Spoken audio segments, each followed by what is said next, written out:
یہ صدا حریت جموں کشمیر ہے، پیش خدمت ہے خصوصی اپ ڈیٹ۔ غیر قانونی طور پر بھارت کے زیر قبضہ جموں کشمیر میں کل جماعتی حریت کانفرنس کے working vice chairman Ghulam Ahmad گلزار نے پاکستان کے وزیر اعظم عمران خان کے بیان کا خیر مقدم کیا ہے، جس میں انہوں نے کہا ہے کہ موجودہ حالات میں بھارت کے ساتھ تجارت کرنا کشمیریوں کی قربانیوں کے ساتھ غداری ہوگی۔ غلام احمد گلزار نے تنازع کشمیر کو حل کرنے کے لیے حکومت پاکستان کی مخلصانہ کوششوں کی تعریف کرتے ہوئے کہا ہے کہ کشمیری عوام نے علاقے پر بھارت کے غیر قانونی فوجی قبضے کے خاتمے کے لیے عظیم قربانیاں دی ہیں۔ انہوں نے کہا کہ حریت پسند کشمیری عوام پاکستان کے وزیر اعظم کے حالیہ بیان کو تنازع کشمیر کے حل کے لیے امید کی ایک کرن کے طور پر دیکھتے ہیں۔ انہوں نے کہا کہ ماضی میں مذاکرات برائے مذاکرات محض فضول مشق ثابت ہوئے ہیں اور اب وقت آ گیا ہے کہ کشمیریوں کو ان کا حق خود ارادی دلانے کے لیے عالمی برادری کے ضمیر کو جھنجھوڑا جائے۔ Jammu Kashmir democratic political movement کے چیئرمین خواجہ فردوس نے عمران خان کے بیان کی تعریف کرتے ہوئے کہا ہے کہ پاکستان حق خود ارادیت کے حصول کے لیے کشمیریوں کی تحریک کی حمایت کرتا ہے۔ انہوں نے کہا کہ کشمیر پر اقوام متحدہ کی جنرل اسمبلی کے صدر کے بیان پر بھارت بوکھلاہٹ کا شکار ہے۔ جموں کشمیر ماس موومنٹ کے سیکرٹری انفارمیشن شبیر احمد نے کہا کہ وزیر اعظم عمران خان کے بیان سے حق خود ارادیت کے حصول کے لیے جدوجہد میں مصروف کشمیریوں کی حوصلہ افزائی ہوئی ہے۔ انہوں نے کہا کہ یہ بیان کشمیری عوام کے حقیقی جذبات کی عکاسی کرتا ہے۔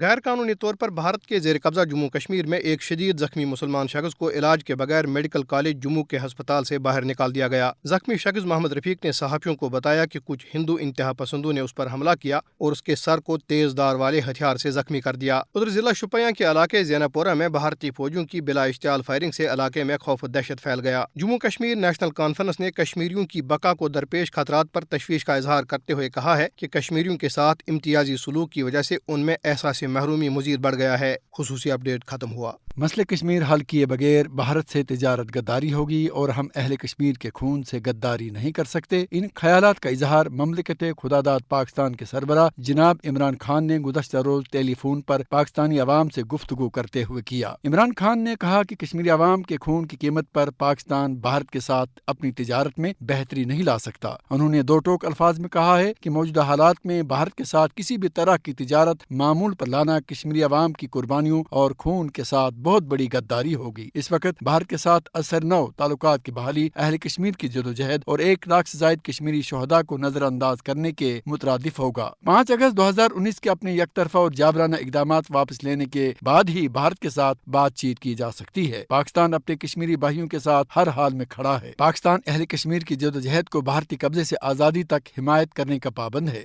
پاکستانی وزیر اعظم عمران خان نے کہا، اگر ہم اس وقت ہندوستان سے تعلقات نارملائز کرتے ہیں، اس کا مطلب کہ ہم نے کشمیر کے لوگوں سے بہت بڑی ہم ایک غداری کریں گے، یعنی ان کی ساری جو جدوجہد، جو ان کی سٹرگل، 1 لاکھ سے اوپر شہید ہو چکے ہیں کشمیری، اس کا مطلب کہ ہم اس سب کو نظر انداز کر دیں گے، کا سارا خون ضائع ہو جائے گا، لہٰذا یہ ہو نہیں سکتا۔